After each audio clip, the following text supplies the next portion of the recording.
Grace and peace, beloved St. Lucas. Welcome to our Sunday morning devotional. This morning in worship, we will finish up our sermon series about our core values, strengthening our core. And we're talking about service. And a psalm came to mind this morning that speaks into some of what we're going to say today in worship. So I thought this might be helpful as we begin to get our heads and hearts centered on God and on how and where God is leading us. But first, I wanted to open with a word of prayer from Susanna Wesley. That's John and Charles Wesley's mother, who was very instrumental in both of their lives, their faith, and their ministry. So hear this prayer as we begin. Enable me, O God, to collect and compose my thoughts before an immediate approach to you in prayer. May I be careful to have my mind in order when I take upon myself the honor to speak to the sovereign Lord of the universe, remembering that upon the temper of my soul depends, in very great measure, my success. You are infinitely too great to be trifled with, too wise to be imposed on by a mock devotion,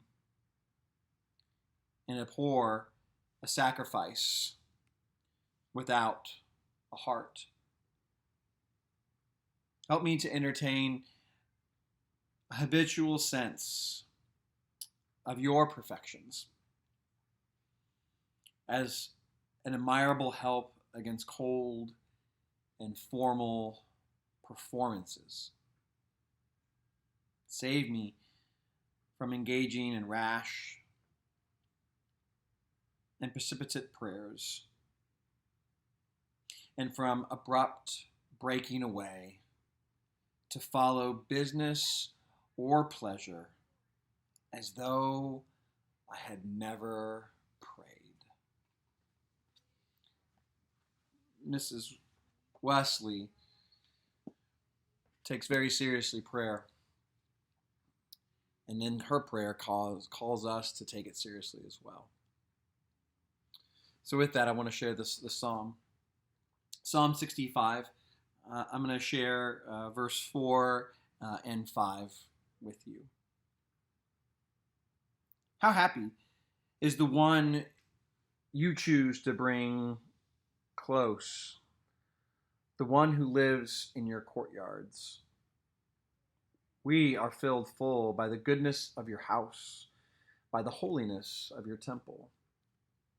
In righteousness, you answer us by your wisdom, by your awesome deeds, God of our salvation, you who are the security of all the far edges of the earth, even the distant seas.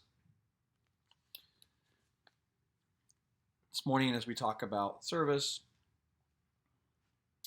that core value, we'll hear from Acts chapter 1, where Jesus calls us to Jerusalem, to all of Judea, to Samaria, and to the ends of the earth. And here in this psalm, I hear some of the same.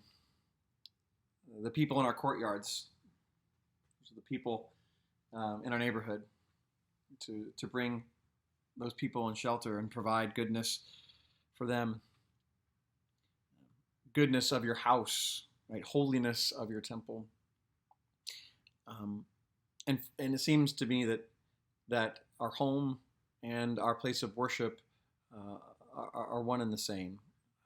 They're not as disconnected and distant as oftentimes we think. But that also then in righteousness you answer us by your awesome deeds, God of our salvation, who are the security of all the edges of the earth. So it's in our courtyard, and it's to the edges of the earth, just as Jesus calls us to Jerusalem, all of Judea, Samaria, and the ends of the earth. So I just wanted to leave that text with you as you begin your morning, and then share with you a prayer from St. Francis of Assisi.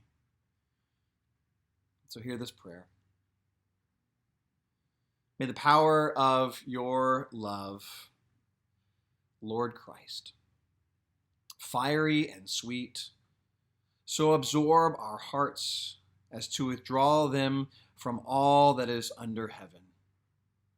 Grant that we may be ready to die for love of your love, as you died for love of our love. Amen. Grace and peace, my friends. We'll see you at worship at 9:30.